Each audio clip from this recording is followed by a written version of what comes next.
Mas, kalau konten digunakan ulang sebagai alasan YouTube gak monet channel kita, solusinya bagaimana? Saya udah ngajuin beberapa kali dulu, gak diterima.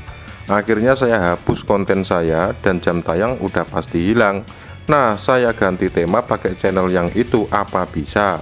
Atau mending bikin channel baru? Oke, jadi mungkin ceritanya itu teman kita satu ini mungkin sudah pernah monet gitu ya, akhirnya terkena dismonetisasi. Yang dia tanyakan, apakah lebih baik meneruskan channel tersebut atau bikin channel yang baru? Mungkin begitu ya, menurut pemahaman saya, pertanyaan dari sobat kita ini.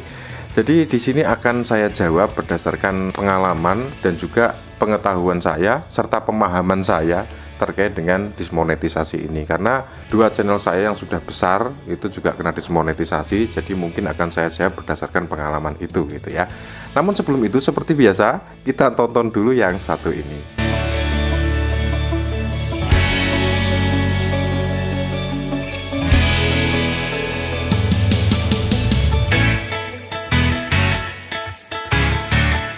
Oke teman-teman, jadi untuk menjawab pertanyaan seperti ini, sebenarnya jawabannya itu mudah sekali, yaitu tergantung.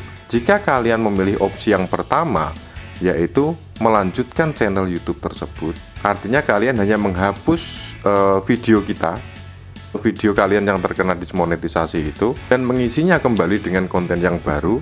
Sebenarnya itu jauh lebih baik, karena kita tidak memulainya dari nol lagi. Karena memulai dari nol itu susah teman-teman ya. Namun ya gitulah jeleknya YouTube itu menurut saya. Misalnya kita terkena dismonetisasi karena konten yang digunakan ulang, itu tidak dijelaskan oleh YouTube yang mana sih konten kita yang terkena konten yang digunakan ulang. Jadi kita harus menganalisisnya sendiri, yang mana ya yang dianggap konten berulang atau konten yang digunakan ulang itu. Nah, susahnya di situ. Tapi kalau kalian sudah yakin bahwa itu yang dianggap konten digunakan ulang, ya kalian hapus aja, nggak masalah. Namun efeknya jam tayang yang sudah didapatkan itu akan hilang dari video tersebut. Nah, lalu solusinya bagaimana Bang? Kalau menurut saya, kalau kalian itu jam tayangnya mepet gitu ya, atau apa namanya, merepet, atau pas-pasan lah ya, pas-pasan. Kalau jam tayang kalian itu pas-pasan, lebih baik menurut saya di blur saja. Jadi video itu nanti kalian masuk ke YouTube Studio, kemudian pilih videonya, kemudian kalian pilih editor. Di situ nanti kalian blur aja. Untuk caranya sudah saya contohkan atau belum kemarin ya? Kalau belum ya kalian coba carilah di channel-channel sebelah ya. Jadi bisa kalian blur video itu, kemudian soundnya juga kasih musik atau apalah. Intinya video itu tidak dihapus, namun juga tidak menampilkan video yang dianggap digunakan ulang. Ya mudah-mudahan kalian paham lah ya yang saya maksud ya. Kemudian yang kedua, jika kalian memilih opsi membuat channel baru, sebenarnya juga tidak apa-apa sih sebenarnya. Tapi ya menurut saya itu malah buang-buang waktu gitu ya. Kenapa kok buang-buang waktu? Karena sama saja kita mengulang dari nol. Dan perjuangan dari nol itu rasanya sakit banget teman-teman ya. Kita upload video nggak ada yang nonton, nggak ada yang mau subscribe, dan seterusnya. Kecuali kita punya kelebihan ataupun punya ide-ide unik yang bisa menarik perhatian penonton. Itu kalau seperti itu mungkin lain cerita ya. Oke, jadi inti dari jawaban pertanyaan sobat kita ini, jawabannya menurut saya lebih baik kalau misalnya konten kalian itu yang terkena konten digunakan ulang itu cuman sedikit, dan kalian yakin bahwa video yang dianggap digunakan ulang itu video itu, ya kalian blur aja. Saran saya begitu. Tapi kalau kalian misalnya punya pendapat lain atau pendirian lain, ya kalian boleh pilih opsi yang lainnya.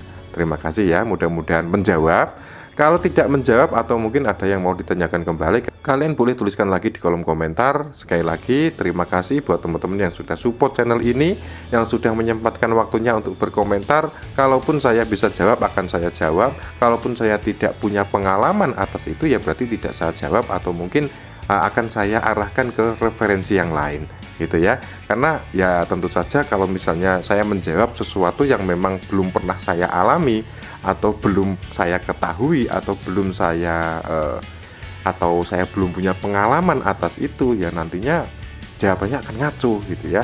Kalau misalnya kita hubungkan dengan sebuah quote atau kata-kata apa ya yang pernah saya ingat itu, Kalau misalnya kita itu tidak paham dalam suatu hal, lebih baik diam, gitu ya.